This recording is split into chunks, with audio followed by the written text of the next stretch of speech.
Hello, friends.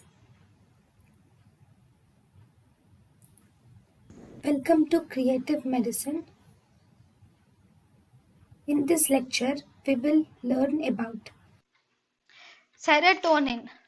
In serotonin, 90% of the body's serotonin content is released in the intestines, and most of it is in the platelets and in the brain.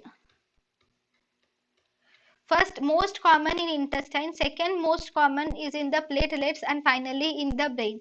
Platelets do not synthesize 5-HT, but they acquire this 5-HT by uptake when the platelets will pass through the intestinal blood vessels. When they pass through the intestinal blood vessels, they take the 5-hydroxytryptamine. This 5-hydroxytryptamine or serotonin is also present in wasp or scorpion string synthesis. The 5-hydroxytryptamine is first synthesized from tryptophan.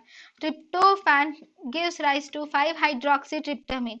This 5-hydroxytryptamine is degenerated primarily by monoamine oxidase A and to some extent by dehydrogenase.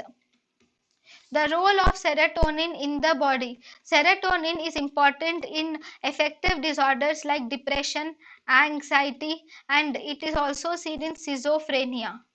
Then the other role are there is vomiting, sleep, temperature, behavior, and pain perception. Serotonin plays a role. Serotonin plays a role in melatonin, has a melatonin precursor.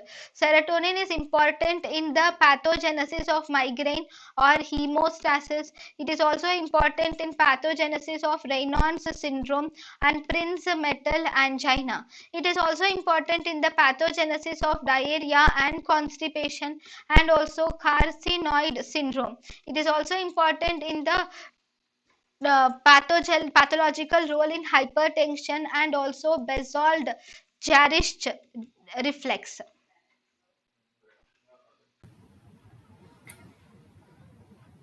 thank you and thank you for watching.